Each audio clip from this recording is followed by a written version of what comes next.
and welcome to The Underground, the official podcast partner of Glee 2025.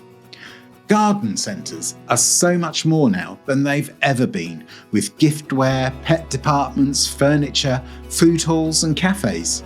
In this episode of the podcast, we speak with Paul Pleydell of Pleydell Smithyman about what makes a successful garden centre, and Barry Knight from the Full Range about the importance of getting that food offering just right in your garden centre. Paul, welcome to the show. Oh, I'm very pleased to be here. Thank you very much for inviting me. Good morning, Paul. Morning, Kate. That's great. Yeah, lovely to be here. So, Paul, why don't we start off? For anyone who doesn't know who you are, can you just describe to me what design and business consultancy bring to a garden centre project beyond, say, the drawings? Where do you add the most value? Okay, no, that's a great question. What we're all about is taking people on a journey from A to B. A being where they are now, and B being where they want to get to in future. And we build that around a series of questions. The first of those questions is, where are you now? Really understand the existing business and its foundation. The second question is, what does success look like? So actually understanding where the business wants to get to.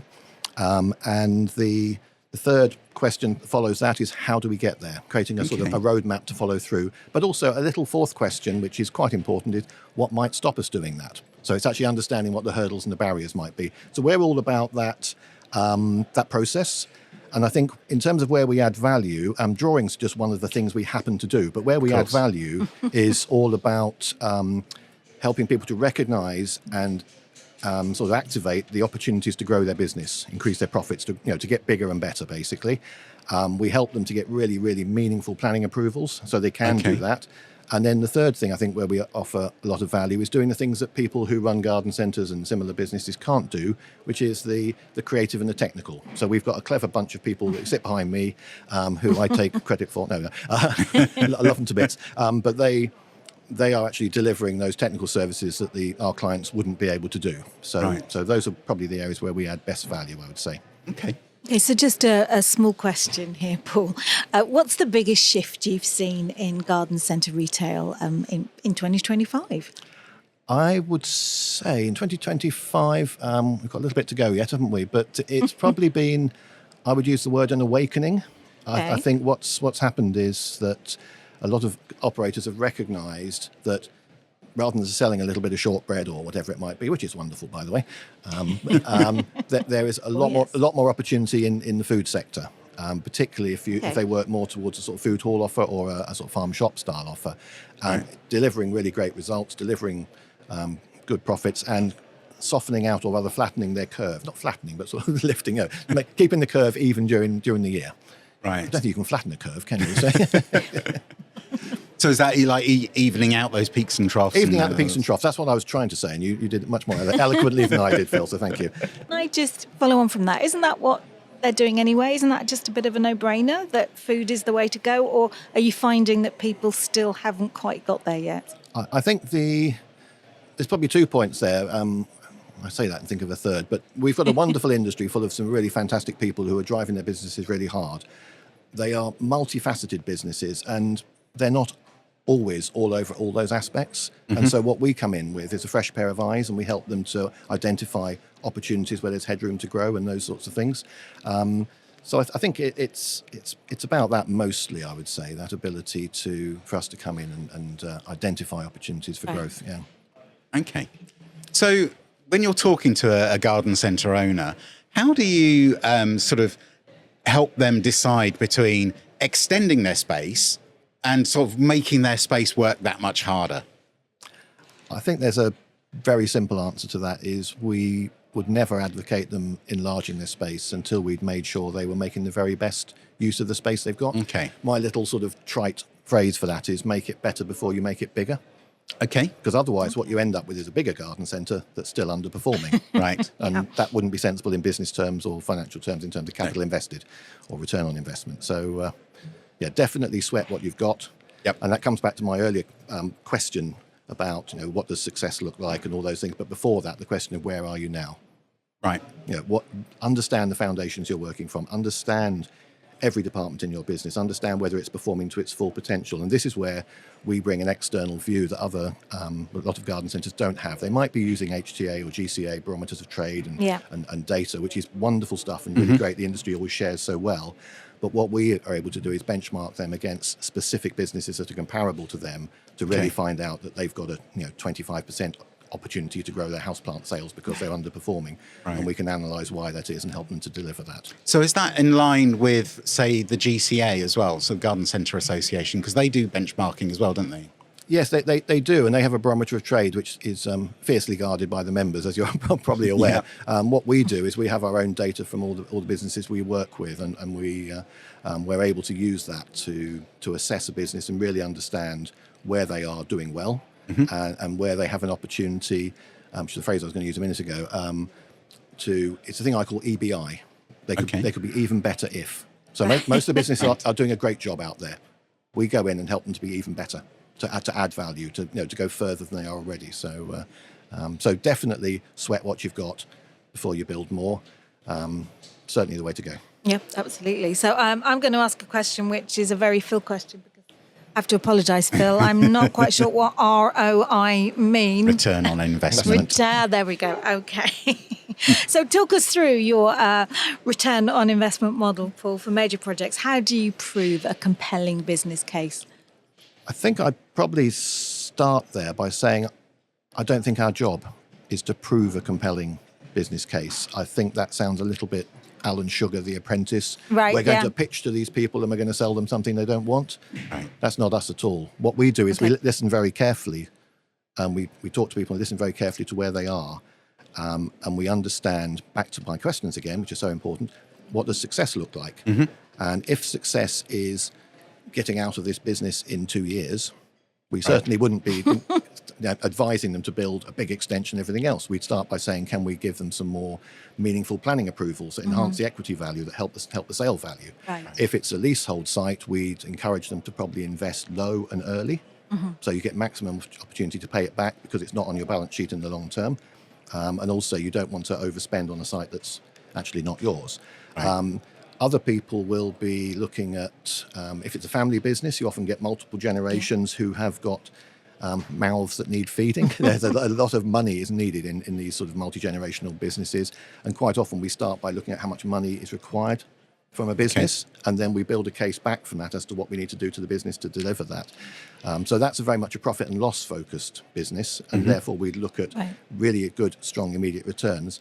Other people are taking a much more strategic and successional view, and they're thinking about the value of their business on the balance sheet, and therefore they will be happy to invest capital and take a much longer term view on it. So in a way, I think what I'm saying is every project we do is different, everyone is bespoke, and if you go in there with a one-size-fits-all and try and sell it, well, we're delighted to be celebrating our 30th anniversary this year, and you don't get there by not listening to people. If that makes sense. I mean, if it's compelling, then you shouldn't have to prove it. It should kind of speak for itself as well, shouldn't it? Exactly. Yeah, exactly. Very much so. So you've managed to run the numbers, and you decided that you're going to create a large infrastructure project, and it's very exciting. How do you make sure that the company can still operate while you're still doing this building and extending the premises? Well, part of the process that we work through, and I'm at risk of repeating myself here, but understanding where someone is, creating a vision with them for their business moving forward, we will then create a master plan, a drawing that shows the physical change that's going to take place on their site. And I'm a great believer in incremental growth in the business and incremental investment. So you put some capital in, you build your turnover to match it, and you work your way up. I'm gesturing with my hands here when I'm talking to a microphone. That's fine. We're on video as well. That's okay. That's fine. So you work it up incrementally. And what we would nearly always do is a phasing plan and work out which areas are the most important ones, to use the cliche, the sort of low-hanging fruit, things that are going to deliver the best return, and hopefully then generate the capital to help pay for the later phases. So it's all about quite a clever strategic model that you then deliver step by step. Sometimes that might have 2 or 3 phases in, sometimes I did one some years back, had 13 stages in it. Right, wow. I'm not sure we ever got to stage 13 because it probably the other things delivered well in the start. So Right. So what sort of time period are we talking about for a project like this? I appreciate that they vary. They vary considerably. Yes, yeah. I think the main thing which we might come on to talk about hopefully this morning is the delay that's caused by planning. Right. And so we can work quite effectively in terms of producing an initial strategy, which, over a few months that's usually done. So people have time to get used to the idea, grow with it, and really have time to think about it. If you go too fast, people can look back and go, "Oh, I didn't have a chance to absorb." Right. If you go too slowly, you use that momentum and you lose the thinking. So that stage is quite important. You then get into a stage where you're looking at getting a meaningful planning permission delivered. We are looking at some projects over in Northern Ireland at the moment. Okay. Submit a planning application there. If you're lucky, you get a decision within 53 weeks. Oh, wow. Just over a year. Oh, my goodness. And they have a process before that where you need to do an exhibition about your project. And then you have to wait 3 months after that exhibition before you can submit your planning application. So straight away, you're hearing from me 15 months just in the planning process. Yep. That's before you've prepared the planning application and dealt with any conditions that come out the back end of it. So I would say probably the message that comes out of this is if you're thinking of making a change, start straight away. Early. Have an early ASAP, conversation. yeah. If nothing else, come and talk to us and just have the conversation about timescales. There's no obligation. We're always here to help people. We're very close to GCA and HTA, and we love to just support members on that journey and just give them, hopefully, a little bit of wisdom that just helps to steer them through that process. So, Brilliant. yeah. So they're called garden centres, but non-gardening departments often outperform plants on margin per square metre, yet plants are they're the lifeblood of a good garden centre. Well, they are for me anyway. So how do you strike a value versus profit balance in layout and range? I think that's one of the biggest challenges at the moment. As a result of the budget last autumn, there's a lot of pressure on people's staffing costs in particular, as we're all aware. Nothing exciting there. Yeah. We have been approached by quite a few clients since that budget, not saying we'd like to extend our garden centre, do this, build a restaurant, blah, blah, blah, all those things. How do I restore my profits? People are giving us a number and saying, I need to put £140,000 back onto my bottom line because it's gone. I need to put 250,000. Yep. So there's quite a strong accountancy drive, let's call it, behind the decision-making within a garden centre at the moment.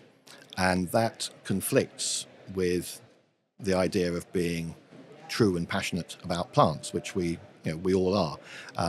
And one of the things we talk about, I mentioned it briefly earlier, is we help people to build a vision for their business. Once you understand what the vision for the business is, then you can make strong decisions that tie in with that business. If we took, and I won't name names, but a couple of centres, one which is maybe more destination-based, family-oriented, then plants will be a part of their offer, but they won't be a strong part. Right. Other people who've grown from a nursery background and are passionate about plants will be the core of their business. And as you grow a business, which is what we're about, one of the biggest risks for the plant-based businesses is that plants get diluted. Other things get bigger and start to swallow them up. The range of plants that you sell, if you're doing it properly, shouldn't grow massively as the centre grows. The stock turn should grow on that. Yeah. So it's about being true to your values, true to your vision. And there are some clients we have who have large centres, but they are absolutely adamant that when the customer walks in through the front door, they will be met by horticulture, they'll be met by gardening, and they'll be met by the story that business wants to tell. Yeah. And I think that's quite key. So coming back to your point, about margin is good on plants, but sales per square metre, which we use to benchmark businesses, is actually a lot higher on non-gardening products typically. So therefore, there's an accountancy pressure to go for non-gardening Yeah, product, of course. if that makes sense. Yeah. Difficult one. It is. It's a balancing act, Yeah. and it's different for every business. So, but just being true to your business and your values is probably the key point there. Yeah, I mean, it's obvious when you look around Glee as well how much the non-gardening departments are coming up and up and up, because there's a lot of things around here that have absolutely nothing to do with plants. and that is, it's not a risk, it's a fact. And I think it's something I was talking about at an event last week. What type of garden centre are you? And that's probably a very simple question to ask yourself. Stare in the mirror, work that one out. Once you've worked that one out, your decision making will become a lot easier. So. Absolutely. Paul, I noticed you wrote an article fairly recently about the changing and uncertain weather patterns that we're getting in the UK now. How can you make sure that, so what are the weather resilient actions that a garden centre can take to provide fast return on investment? I think the key thing about this is all about experience and making sure the customer has a fantastic experience when they visit. And one of the things we need to do there is to make sure they are warm enough or cool enough, depending on what the weather's doing. Right. So there are some boring but very practical things to do with how your centre actually functions from a sort of heating and ventilation point of view. We are seeing a lot more people pushing forward for extended covered areas. They're bringing in retractable roof buildings and covered areas, and that seems to be, I can think of quite a few projects, probably half a dozen we're looking at the moment, where that is part of the conversation. So you're creating an all-weather shopping environment. Like Wimbledon Centre Court. It is. Yeah, that's exactly what I was thinking. A brilliant example, yes, yeah. The other thing is, I think, to focus on the things that are all year round. And I don't want to sound like I'm banging on about food, as I was talking about earlier, but food and cafes are two areas where you can even out those curves during the year. So that's an area I think is important to focus on. And the other one, which is back to your point earlier, Kate, about how do you hang on to plants as your core and how do you diversify maybe. We're finding things like children's indoor play, if it suits your business model, are a fantastic thing. They're indoor, they're all year round, and they make an obscene amount of net trading profit on the bottom line. Yeah, really obscene. Wow. Yeah. Oh, that's really interesting. So if someone said to you, oh, you can spend about the same on a building as you might spend for your garden centre shop, you might spend about the same fitting it out as you might on shop fitting, but the net trading profit from it might be around 35 to 40%. Goodness. Net trading, not gross. Wow. Then people go, I don't want indoor play. I don't want indoor play. How much? and their mood shifts. So, but that is a really good all year round indoor attraction. It flattens out, and particularly school holidays as well, summer holidays, you start to even out. So I think it comes back to what we were talking about earlier. We're here to add value to people's businesses, and we're looking at places to do that. And we don't want to sort of sound like we're foisting ideas upon people, because every time we stop and listen and we come up with the right mix of ingredients that suit their particular site. But play is a really interesting one for weatherproofing. Yeah, that's staggering, isn't it? It is quite, most people when they hear that go, are you sure? And we've got case studies and projects where that's happening. So, but I suppose, the positive thing for me is that maybe if you get children within the centre, then you can expand to garden clubs and, so you can hopefully try and relate it more to the core business as well. Yes, and it's something that we're seeing a lot more of, that is attracting people in through events and I don't want to just do that sort of rather crass thing and saying let's just pop Peppa Pig out in the car park and everyone turns up, but they will. So why not? Let's think about ways in which we can get a younger audience in, drive new footfall. For many, many years now, I've been talking about the concept of reaching down. Right. I think Warren Haskins famously many years ago said, our customers are dying, get us some new ones. Which I think is a lovely phrase. But the population is aging, it's contracting in certain age groups, so we ought to be reaching down and reaching to younger people and starting to introduce people to garden centres at a much earlier age. Yeah. And I don't mean the children there, I mean the young mums and dads. Yeah, absolutely. Or perhaps the children as well, it might be. So it's certainly...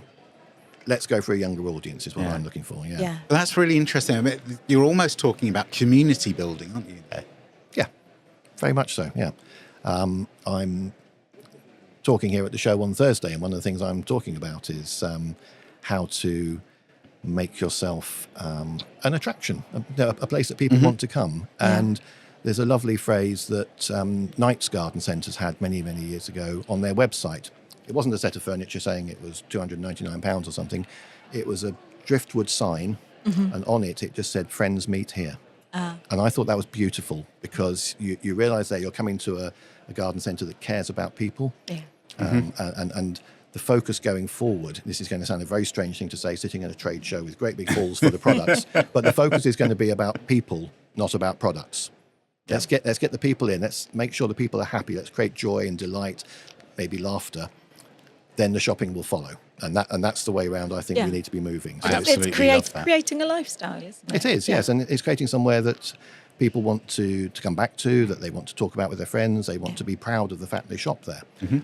There is absolutely no way we can compete head-on against the internet in terms of choice. No. So what we've got to do is take those aspects which aren't about choice and actually deliver on those to the best of our ability. And that's where we're going to be successful. Brilliant. If you had to pick one low capex intervention to protect spring sales from being a washout, this is a tough one, what would it be? It is a tough one, but it's also... Indoor play. No, it's an easy one in a different way. And, Okay. and people are familiar with Pleydell Smithyman as a business that helps people to build and expand. Someone actually said to me recently, I don't need a Pleydell project. And I was like, what the hell's that? You know, Right. Yeah, we're not about building big shiny boxes. We're actually about improving businesses. And one of the areas that we're looking at the moment for people is using the data they get from their EPOS system and from their management accounts Yeah. to drive their decision making. Okay. And there's a lot of room in there. We're also encouraging them to do things like look at their staffing rotas and how they structure, how they put people into the business from the staff team point of view, Yeah. to look at how they can manage some of the overheads and costs on that and work those through. So it's a great industry. It's been kind to so many people and it's been growing so well for decades. And I walked into Glee this morning and someone said to me, when did you first come to Glee? And I said, it's either 39 or 40 years ago. And it's a wonderful industry to be in, full of lovely people. But as I said earlier, it's multifaceted and they are trying to juggle a whole load of influences. And so at the moment, we're having to encourage people to just be a bit smarter, or we're actually saying to them, just let us sort that out for you. So we can look from an operational point of view at areas where they can start to restore profit. Again, making something better before they make it bigger. Yeah. So in terms of interventions which are low capex, I would say that looking hard at your numbers, your data, Right. and making decisions based on that. It's a bit dull, but it's really important. The other thing I would say is the flip side to that is just make sure you're doing things you're memorable for. Okay. If you've got a cafe, let's have a signature dish that you're famous for in there. Let's have a lemon meringue pie that's a foot high or something, or Massive scone. Scones with Mars bars in, which I've seen in garden centres. Oh, no. Wow. Yeah. I'm from Devon. That's Well, we're not going to do the jam and cream discussion, are we? No. No. But be famous for things, I think, is important. And then the other thing that we're looking at is getting people in for different reasons. I mentioned about events and attractions. There are some really good ways of making quite a lot of money without putting a lot of capital in and driving footfall. So again, it's working out the right ingredients for every business and seeing what works. Right. So you might have just answered my next question, but I was just going to. That's fine. I was just going to ask you. So, what separates a cafe from being nice to have to one that actually drives a business forward? Yeah, I've probably covered that a little bit, haven't I, what I've just said. But I would say if you've got a cafe that's nice to have, it's not nice to have because you're not behind it. Right. You haven't got it there for the right reasons. Okay. People sometimes say, oh, yes, it drives footfall. Yeah, it can drive football. It should also make... Did I say football there rather than footfall? I do apologise.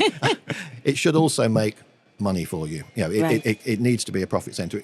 They are brilliant footfall drivers, cafes. They bring people into the centre, position them in the right place. You increase your retail sales, but they've got to be good at what they do. And nice to have, I don't think. If anyone says to me it's a nice to have, then no, we need to have some strong words with them to make sure we get them on the right track here. Haven't you got to be a little bit careful with cafes, though? Because I've been to a couple of garden centres where the cafes are so posh, are so kind of gourmet and expensive that it stopped me going back to that garden centre. Do they not?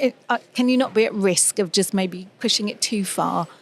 I think there's the obvious thing there is understanding your market and making sure you're the demographic that surrounds you, the customers that come in. Make sure you're pitching in the right place. There's no point trying to be the Ritz in somewhere where there isn't the money to support that. Yeah.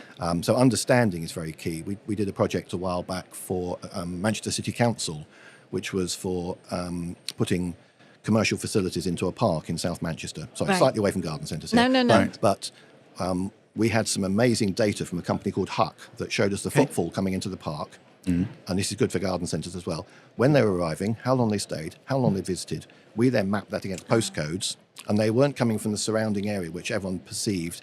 Well, the area is Wythenshawe, and it was often referred to as the largest council estate in Europe. Right. So the perception is your catering offer shouldn't be too high. When we mapped where the people came from, they were coming from the North Cheshire villages to visit. Right. So smashed avocado rather than burger and fries was, or chips was actually the right offer, and the right sort of companies that we needed to attract in there. So I think it's important in that way. I think the other part of it, which and we all have this conversation nowadays. When did a starter in a pub become £10 or £12? Yeah, absolutely. Yeah. And we all do. We open a menu and we expect it to be £5 or £6, and it's not. Yeah. So people are paying a lot to eat out. Mm-hmm. If they're paying a lot to eat out, they are expecting it to be a treat. Yeah. They want to be in an excellent environment. Yeah. So in a way, you're competing against all the other catering outlets in your area with a garden centre. You're not competing against other garden centres. No, that's true. And you're competing with the simplicity of an air fryer at home. So why should people get up and come to you? That's what you've got to be doing. And you've got to make sure you're delivering something that's really special and important. And yes, some people might price themselves out. I think probably as a nation, we've not been used to inflation for a long time. Mm-hmm. Mm-hmm. Oh, sorry, not used to inflation, but not used to price rises going up in the way they are. Right. Yeah. And so I think everyone's catching up mentally with where, when they open a menu in a pub, what it actually says. And so, and the same for garden centres. But also there's an understanding, hopefully, that you need to get across to the customers that we're offering fantastic service here. It's expensive to run a setup like this. Staffing costs in cafes and restaurants, in garden centres, are rocketing at the moment, and people are working really, really hard to try and keep those down. Yeah. Absolutely. But make sure the team are looked after as well.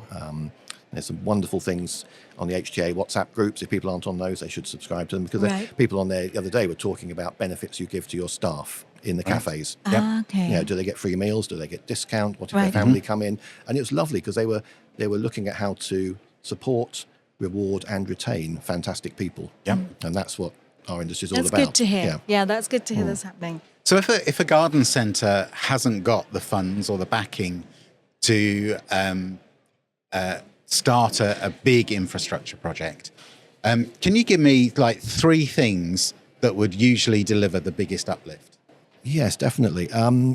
I think the key thing is, and apologies, I'm touching on something I mentioned earlier, but it's looking at new profit centres that you can bring in that would work. Mm-hmm. But before you do that, everyone's at Glee today, and I probably won't make it out of this room if I say this now, but everyone's here buying new and exciting products, putting them in their garden centre. What they're not very good at is chopping the tail off. Right. So they add and they lead and they build, but you need to take things off the back of that. Right. So I'm a great advocate in looking very hard at how you use the space in the garden centre, which is why when we benchmark, we understand sales per square metre, the performance of every square metre of your garden centre floor. What is it doing for your business? How is it working? Once we understand that, we can then start to contract areas, make changes, which will open up space for bringing new profit centres in, which brings me back to that idea about bringing in food. I mean, I'll throw a statistic at you broadly, but if you put a food hall with a butcher's into a garden centre, it will run well, in excess of £6,000 a square metre. Right. If I tell you that a typical garden centre averages at about 1,500 from its shop, or maybe 1,800. Good. Wow. So building costs the same. There are some compelling arguments for actually starting to shuffle the deck a little bit and bring in things, which comes back to your earlier point, Kate, about plants getting the bum end of the deal, basically, and so you have to fight for plants. So these are the conflicts that are going on at the moment. So I think that would be my main thing to mention there.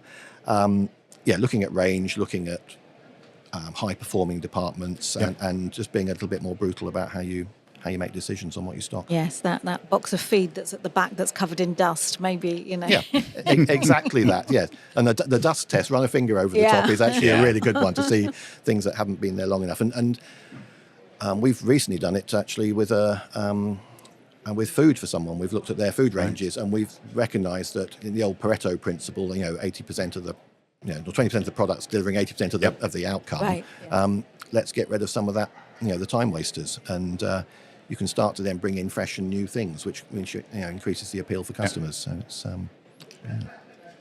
So we have touched on this again. Garden centres are in a battle with online retail. What do you see as the biggest influences to drive footfall into store? We've talked about cafes, butchers. I think we've kind of covered this. Children's play. Is there anything else? Children's play. I think let's put an overarching title on this. It's experience, an experience. Right. Yeah, that's what it needs to be. People need to be coming in because you're doing something that's special. I often pose a question to our clients to say, well, someone's come to visit your garden centre. When they go away and they bump into a friend that evening or the next day, what are they going to say to them? I went to Phil's garden centre and guess what? Yeah. How do we finish that sentence?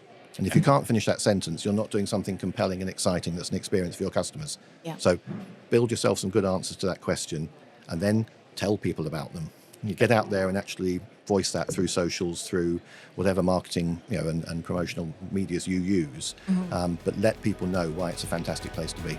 And that's got to be the key going forward. Thank you so much, Paul, for coming to talk to us. My pleasure. It's been great fun. I really enjoyed it. Oh, good. And enjoyed the rest of the show. Brilliant. That's great. Yeah. All right. Take care, Paul. Thank you both very much. Thank you. Thank you. So here with Linda from Green Fingers Charity. Linda, how are things going at the show? Oh, really good. It's been a really great day today. It's been a bit busier today for us. Great fun. Caught up with loads of people. Yeah, it's been a really good day. And are you trying, what's the aim of Green Fingers being here at the Glee? It's a great place to connect and reconnect with our supporters.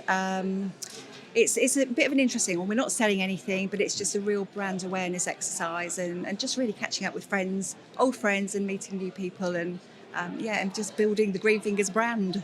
Okay, well, that's brilliant. And I understand that you've got a number of projects which are nearing completion or are just completed. Can you tell us a little bit about some of those?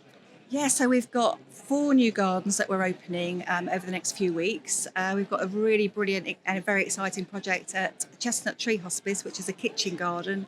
And what's great about that, we're already seeing fruit and vegetables being grown and picked and being cooked in the hospice and being enjoyed by the families there. So that's really exciting. We can't wait for that to officially open and see that.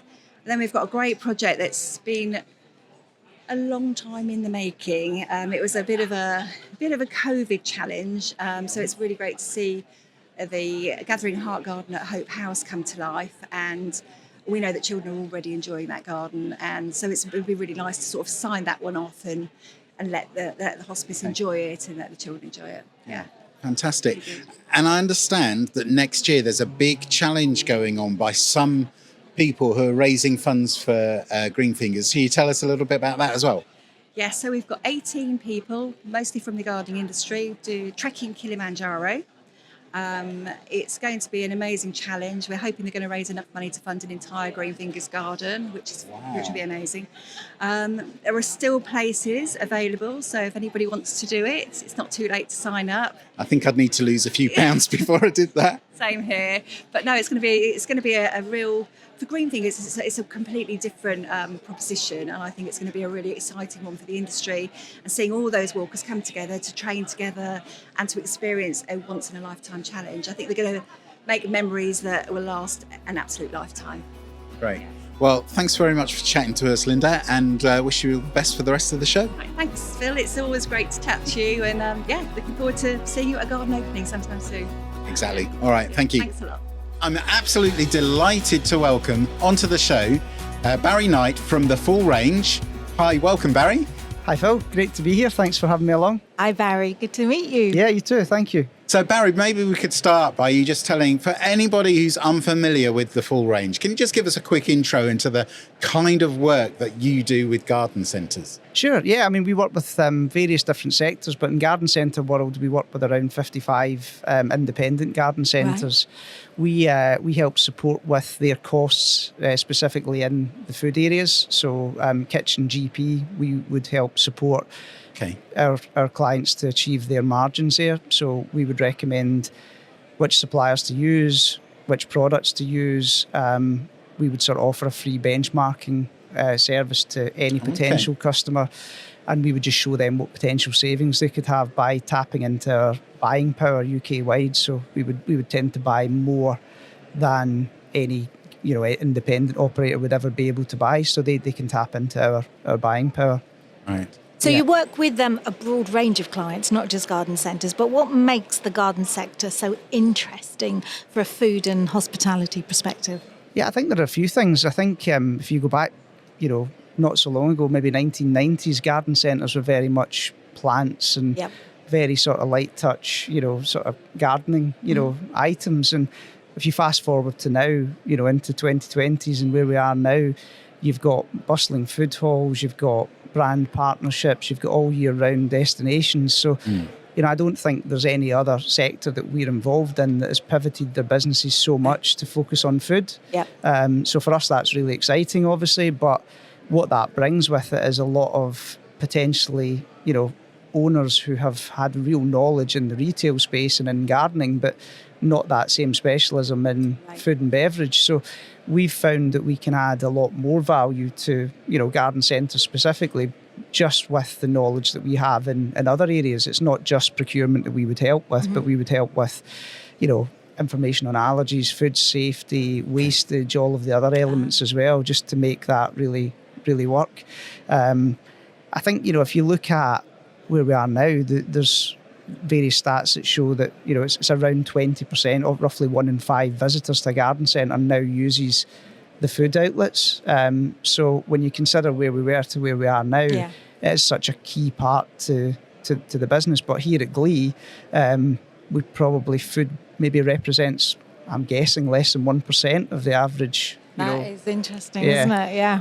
Yeah. So for us, it's a really exciting opportunity to bring something new to Glee and to bring something new to the garden centre owners that are visiting the show. You mentioned there in your answer about the fact that over the years, garden centres have had to diversify and food's become sort of more important and involved within a garden centre, not just cafes, but food halls and that side of things as well. So how critical do you think food is to a garden centre's future? Yeah, I think it's incredibly important. I think if you look at the numbers, there's roughly 20% now of the income is from a food outlet within 20%? A garden centre. Yeah, and really busy outlets where there's larger areas for food and restaurant areas, that could be 20-30%. Also, if you look at the margin mix, so food should be the highest margin area in a garden centre. Right. If you do food properly, you should be earning 70% plus margin. Wow. So when you consider the other areas that you sell in the retail space, where 50% is a good margin, and obviously when you get into barbecues and real sort of branded, race to the bottom stuff, you're probably looking at a lot less than that. So having that there is really, really important. I think also the customer mix, so there's far more younger families now that are visiting garden centres. Again, younger families are much more likely to visit a food outlet. So I mentioned there's an average there, 1 in 5. It's actually 1 in 4 younger families would visit a food outlet, and they're more likely to stay for longer. And so I think the demographic change, the margin change. I think obviously gardening is very seasonal, but hospitality isn't. So I think that's really important to bear in mind as well. Yeah, you mentioned about sort of the profit that's generated by the food outlets within garden centre. And earlier you talked about the importance of benchmarking. How important is that then? Because I can see that understanding what you should be able to generate from a food outlet being quite important for a garden centre to understand. Yeah, absolutely. I think the garden centres owners that we deal with, I'm pretty sure every single one could tell you what a 40-foot container costs, to bring garden furniture in, but not maybe as many would be able to tell you what a kilo of coffee beans would be, or a pint of milk. So I think that's where we have that knowledge. We're in that sort of detail every day of every week. And I think ultimately there have been so many challenges in food over the years that have impacted the price. If you go back to COVID, if you go back to Brexit, if you look at the conflict with Russia, Ukraine, each one of those has had a major impact on food costs. And clearly now with staff costs, living wage, NI contributions, they all have a flow through from manufacturers to suppliers to the outlets. So I think more than ever now you have a world where operators don't really know what the true value of a product is, either to them and then to their customers. So having that nailed down in terms of what you should pay and what you should charge. Yep. The margin is absolutely still, achievable, but you need to know the world that you're in. You need to have that expertise. So obviously you're going to be biased, but why is food such a powerful driver of footfall? Dwell time and spend, especially in, as we said, this retail space that isn't a traditional food space. Yeah, I think who doesn't love food? I think it doesn't matter if you're, post-family, pre-family, young or older. I know from personal experience, when we go anywhere now, we have two 13-year-old kids at home, twins, and one of the first questions they ask wherever we're going is, what are we going to have to eat? Right. It's just so, everybody has a personal opinion on it. So whether that's a food hall or whether that's a retail space, I think dwell time will always be more because you have so many more opinions on it.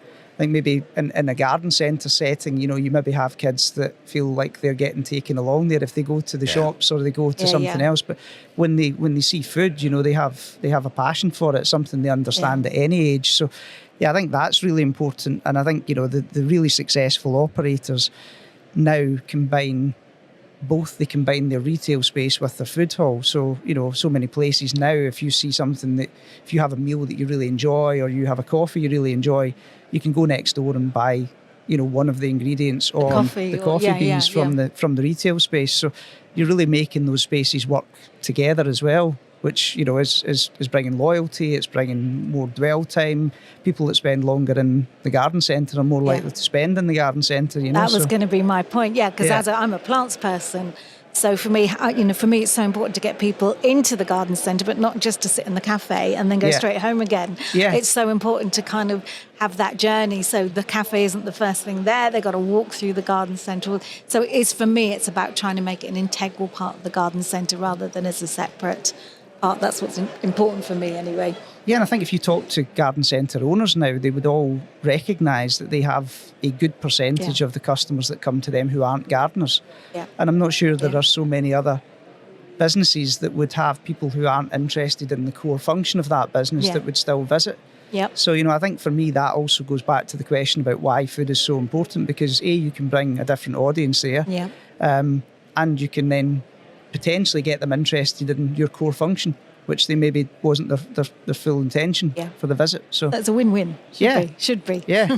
There's a great quote, and I can't think who told us it. But somebody mentioned it on the podcast, and it was a garden centre owner who said it. And that was, our customers garden 2 or 3 times a year, but they eat every single day. Yeah. Well, it's like I say, gardening is seasonal and hospitality is not, so you can have something that really supports your business through those, off-peak months. The rainy days, Yeah. So for a garden centre who's thinking about introducing food for the first time into their centre, what should they be thinking about? What sort of questions should they be asking? I think probably a few things. I think, is the main reason for introducing food to enhance your offer to your existing customers? Is it to potentially bring a different type of customer, a more desired visitor that you don't currently have? Right.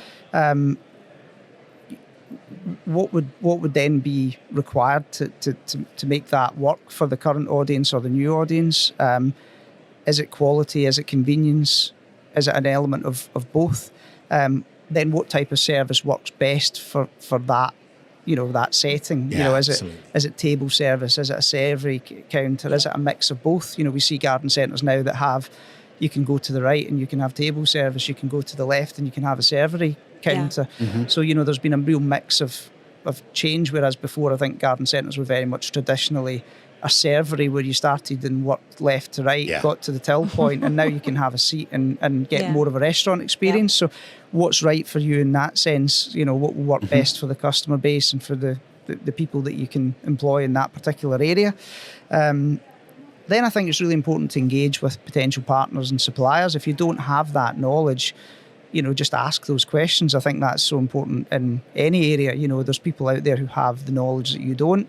So whether that be a business like ours who works with lots of different independents and can share that experience and that data of what's worked elsewhere, or whether that be suppliers, just asking a simple question to one of the main wholesalers.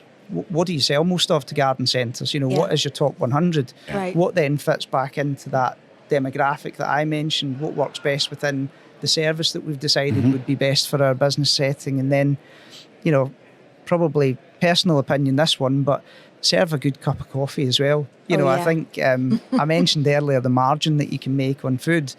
If you get a hot drinks offer right, teas, coffees, hot chocolates, that will be the highest margin that you make. But if the customer experience isn't good, they're not going to come back for that cup of coffee, Right. So maybe think about a traditional machine as opposed to a bean to cup, Think more about quality over convenience when it comes to the things that will be part of everybody's tray.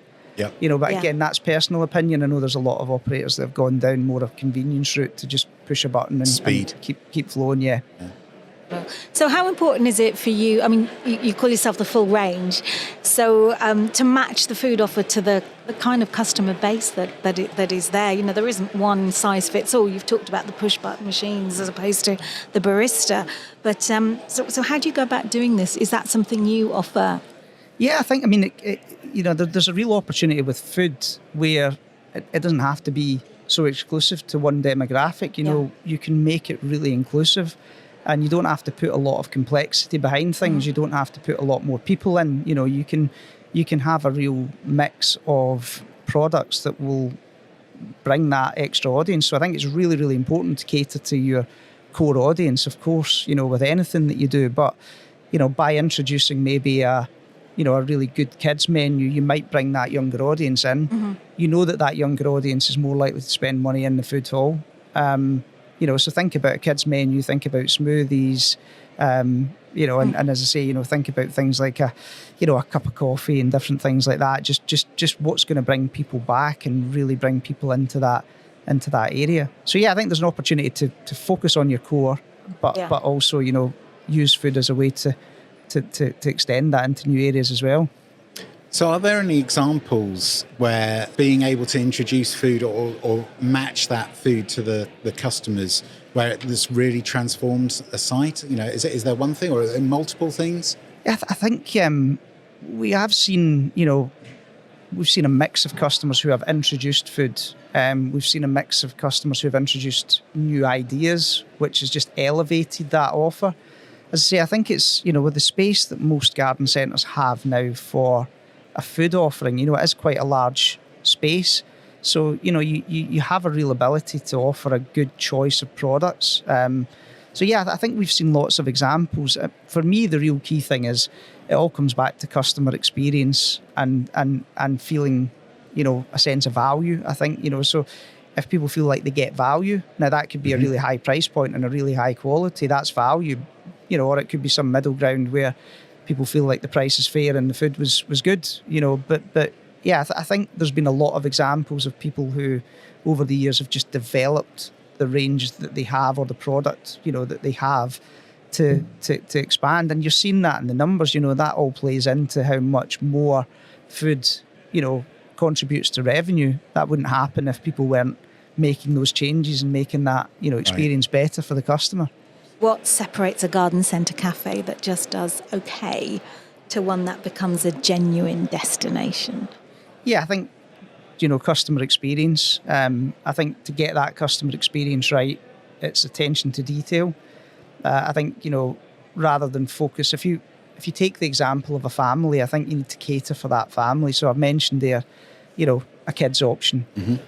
Allergies obviously are becoming a much more regular thing, when people go out, there's a much higher percentage of, diners who have some form of allergy. So within that family, you need to consider that there may be a kid who's looking for a really good kid option. There may be, a gluten allergy, a vegan allergy. So just having simple things there, like a good quality gluten-free bread or more than one vegan cake option would mean that family would be more likely to come back. And it's that attention to detail that, for every 100 guests that you have, none of them have felt like they've left shortchanged or not being able to really enjoy the menu. So I would say that's really important. I think to become a genuine destination and be seen as a destination of quality, I think for me, you need to be doing things on a homemade basis. Right. It's not to say that there aren't fantastic bought-in products out there. There are. We have a stand here today that we're sharing with a wholesaler, and they have some amazing products that you can just buy, and you don't have to worry about the consistency. And you know, they'll look great on a display, but obviously you need to be mindful that any bought-in item can be replicated anywhere. Yeah. So is somebody going to see that as a real standout? You know, if they see that product somewhere else that they visit. Yeah. So, you know, to be a true destination and be seen as a real destination of quality, I think you want to be doing things on a homemade basis, real attention to detail, focus on every customer that comes through the door. I mean, I've been to a lot of garden centres with my job, and there's one that just always sticks in my brain because it had the biggest scones I have ever. I mean, and they are ridiculous. They're a meal, and that's become, you know, it's become the destination centre for the biggest scones, you know, and they've got this reputation. It becomes a competition. Absolutely, yeah. And it's great, you know, I go there because of that, or maybe I don't anymore because of that. Well, we have some brioche scones over on our stand that one of our suppliers has brought today, and they look fantastic. So I'm gluten free, so I can't even eat it. So you need to come over and tell me if they're any good. Oh, we'll definitely be over. Especially as I live in Devon now, so you know. Yeah, well, we've got some clotted cream, so don't worry. Cream on first. So Barry, there's growing pressure and, fair to say, opportunity for garden centres to align their food offering with their own sustainability values. How can they do that without overcomplicating things? For me, I would probably stick to 3 key areas. I think you can focus on service, you can focus on equipment, and you can focus on supply chain. They would be the quicker wins for me. So from a service point of view, one of the biggest contributors to carbon is food waste. So when you think of a servery counter, you know, people always consider stacking that plate as high as possible. So, you know, work on portion control.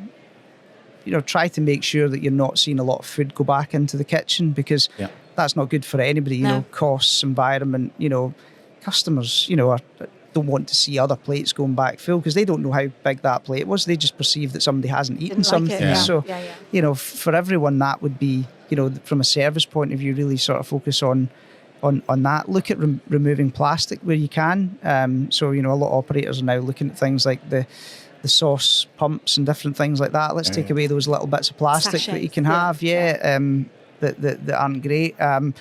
From an equipment point of view, there are a lot of things that you can do. You know, maybe one example of that would be, you know, a fryer. You can buy a fryer that's a conventional fryer, but you can buy one that will actively recycle the oil more. So you get more use out of that oil. Means you have less waste oil. And then for the waste oil that is generated, you've got, you know, certain collectors that can turn that waste oil into biodiesel and things. So you can work different solutions through different parts. And then from a supply chain point of view, you know, garden centres have a real opportunity to work locally. Obviously, the retail spaces will be a lot of local artists, a lot of local, you know, producers that are there. You know, do the same in the restaurant.